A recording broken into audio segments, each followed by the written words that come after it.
on the eve of Memorial Day, there was a screening of the joint Israeli-Palestinian ceremony that has been going on for decades now. This ceremony is initiated by bereaved families, both Israeli and Palestinian, that want to talk about how we stop the pain and how we stop the cycle of violence and actually strive for peace and try to end the wars that bring so much pain to this area. And this has been a ceremony that unfortunately has a lot of opposition, and over the years there has been a lot of protests. And in the last few years, the ceremony itself, the live ceremony, is happening in an undisclosed location. So only the people who are invited know about this. And so the protesters cannot protest there because they don't know where it's happening. And there are screening of the ceremony in many places across the country.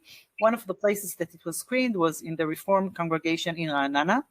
And for some reason, all of the opposition to the ceremony was centered around this location. I usually, in the last few years, watch the ceremony at home, but I work at the Israel Religious Action Center of the Reform Movement. And when we started hearing that there was going to be a lot of protests against the ceremony, I decided to go there and support the congregation. I arrived there a little early, and at the beginning, there were starting to gather a few protesters.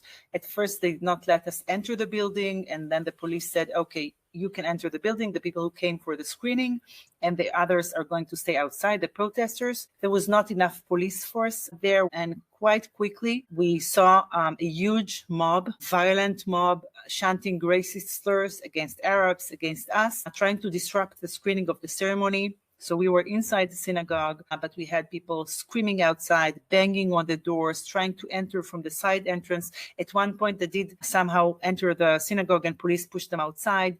They threw stones on the windows of the synagogue. So we did manage to see the ceremony in full, but it was very troubling, of course, because the experience was very scary. And the big challenge was how we're going to basically get everybody outside at the end of screening. So we were around 50 or 60 people. And by that time, there were hundreds of people outside the synagogues. And unfortunately, the police did not drive them away to the other side of the street, did not try to, they have a lot of mechanisms to, against protesters, which the police uses heavily against anti-governmental protests, every week in the middle of Tel Aviv, but they did not use those measures here, no water cannons, no horses, and they let the protesters stand right at the entrance of the synagogue. And so what they decided at the end, the police, is that we go out in small groups of 6 to 7 people, surrounded by policemen that were supposed to protect us from the mob.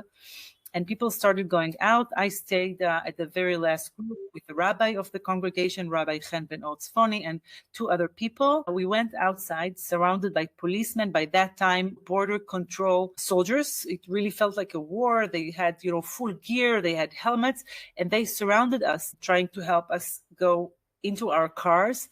It was very scary. We had people kicking us, spitting at us, throwing stones, cursing us, and we really went with our heads down in order to try to protect ourselves as much as we can. Finally, we got to my car. We all got into my car, and then the police had to help me to get out of the mob that kept surrounding me and kicking my car and throwing stones. And at the end, we got somehow outside of the mob, and I finally started to breathe. And then out of nowhere, I felt a pain in my shoulder. A stone was thrown at my window shield while I was driving. And, my window shattered to thousands of pieces of glass on me. And it was a complete shock because I thought that by then we were over the terrible experience. And I ended up, the evening ended at the ER, at the hospital. And, while my shoulder feels better now after 2 weeks, I'm still very shaken by these experiences. I have to say that during my work, I've been present in many occasions of hatred and violence, but I have never experienced this amount of violence and hate. And it is shocking. And I think part of the problem is that there were many people there who actually physically attacked me and many others, but there were people who sent them. We have been witnessing a lot of incitement by people from this government, our current government, in the last 2.5 years, and an erosion of Israeli democracy. And the people who came to protest violently against the screening of the ceremony were not only against the ceremony, they were against freedom of expression, they were against our, freedom to think and do whatever we want peacefully. And this is, of course, stands in contrast to the fundamental principles of democracy. You don't go about and beat people because they think differently. So it's really shows a major problem of Israeli society now.